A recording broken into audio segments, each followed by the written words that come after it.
सिन्नर तालुक्यातील पंचाळे गावात MRGS अंतर्गत मंजूर असलेला डांबर नाला ते देवपूर पंचाळे हा शिवरस्ता पूर्ण करण्याच्या मागणीसाठी ग्रामस्थ आक्रमक झाले आहेत। या रस्ता निर्मितीच्या कामात काही व्यक्तींकडून जाणीवपूर्वक अडथळे निर्माण केले जात असून यामुळे शालेय मुले, दूध उत्पादक शेतकरी आणि गर्भवती महिलांचे मोठे हाल होत आहेत। मिळालेल्या माहितीनुसार सन 2023-24 मध्ये या शिवरस्त्याला अधिकृत प्रशासकीय मंजुरी मिळाली आहे।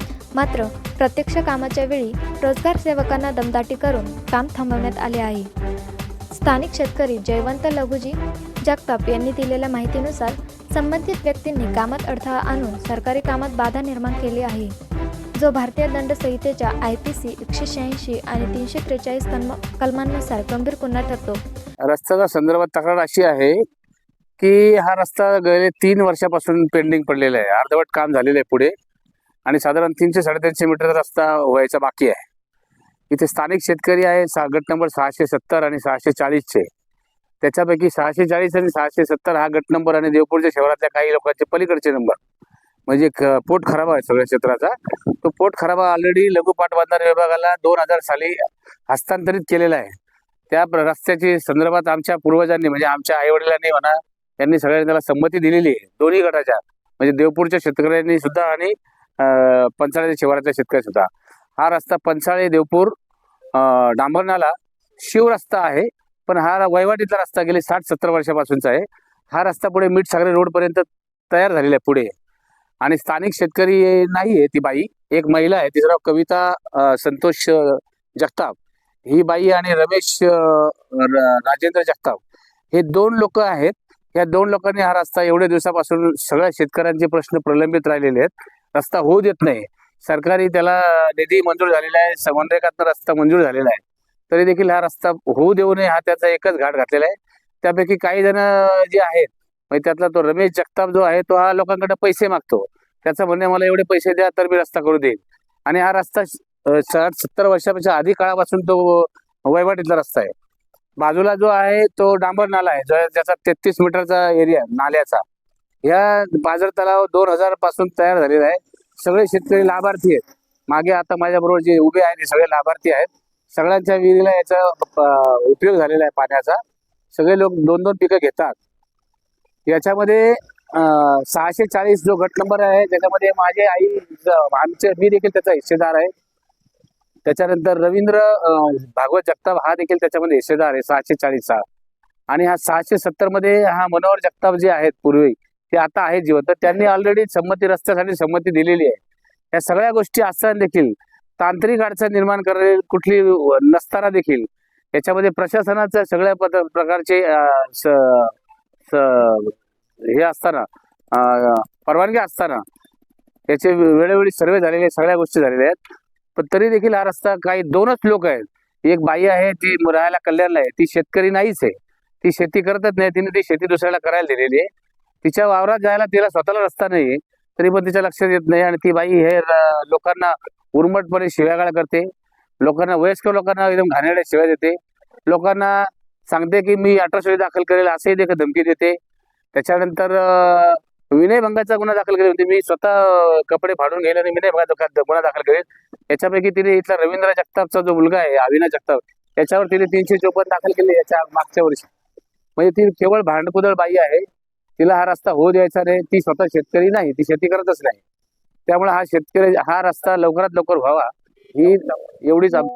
ज्या वेळेस हा रस्ता सुरू होतो त्यावेळेस कुणीतरी त्याची अडवणूक करतो।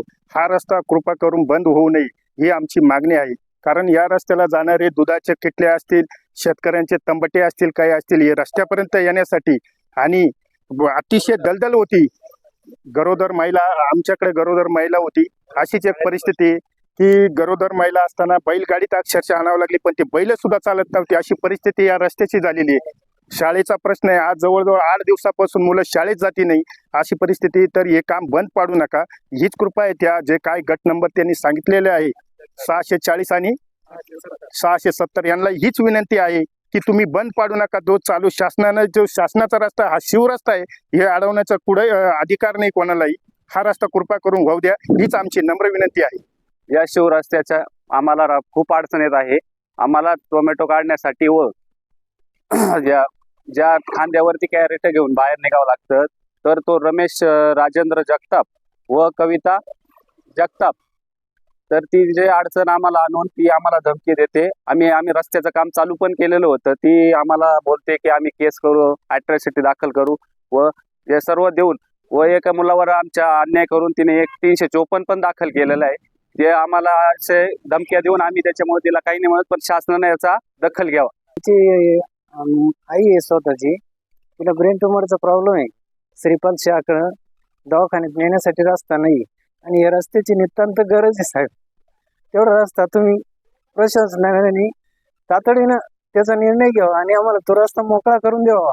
आमच्या शाळेतल्या 2 मुली काल अक्षरशः रस्ता उकारल्यामुळे घरी ठेवावं लागल्या. त्या निम्या रस्त्यावरून शाळेमधून परत गेल्या त्यांना येण्यासाठी. आणि आम्हाला कुठलाही पेशंट असलं, काही इमर्जन्सी असलं, काही डिलिव्हरीचं पेशंट आहे आमच्या घरामध्ये आता या महिन्यामध्ये, त्यांना बाहेर आणणं शक्यच नाही. आम्हाला डायरेक्ट आता हातामध्ये किंवा बाजावर उचलून आणल्याशिवाय दुसरा पर्यायच नाही राहिलेला. प्रशासनानं याची दखल घ्यावा आणि आम्हाला योग्य तो निर्णय देऊन आमचा रस्ता खुला करून द्यावा. आमचा हा शिवाचा रस्ता आहे, हा चालू असताना बंद केला आहे. तो त्वरित लवकर शासनाने चालू करून द्यावा. इथं लोक काही अडथळा आणताय, त्यांना समजून सांगून आणि इथं चालू करून द्यावा तो रस्ता, अशी आमची विनंती. रस्त्याचा या प्रकरणी तहसीलदारांनी आणि जिल्हाधिकाऱ्यांनी प्रत्यक्ष स्थळी पाहणी करून रस्ता पूर्ण करण्याचे लेखी आदेश दिले होते. मात्र या आदेशांचे पालन न करता संबंधित व्यक्तींनी चक्क विनयभंगाचा खोटा गुन्हा दाखल करून शेतकऱ्यांवर दबाव टाकण्याचा प्रयत्न केला आहे. हा प्रकार संविधानाने दिलेल्या जगण्याच्या आणि फिरण्याच्या मूलभूत हक्कांचे उल्लंघन असल्याचे ग्रामस्थांचे म्हणणे आहे. हा रस्ता बंद असल्याने शाळेत जाणाऱ्या मुलांची मोठी गैरसोय होत आहे. तसेच दूध वाहतूक आणि तातडीच्या वैद्यकीय गरजांसाठी हा रस्ता अत्यंत महत्त्वाचा आहे. जर हा रस्ता तातडीने खुला केला नाही तर मोठा अनर्थ घडू शकतो, असा इशारा ग्रामस्थांनी दिला आहे. अडथळा निर्माण करणाऱ्या व्यक्तींवर त्वरित कायदेशीर फौजदारी गुन्हे दाखल करावेत. प्रशासनाने कामाचा ताबा घेऊन रस्ता तातडीने पूर्ण करावा आणि तो वाहतुकीसाठी खुला करावा. आता या अर्जाची दखल घेऊन प्रशासन नेमकी काय कारवाई करते याकडे सर्वांचे लक्ष लागले आहे.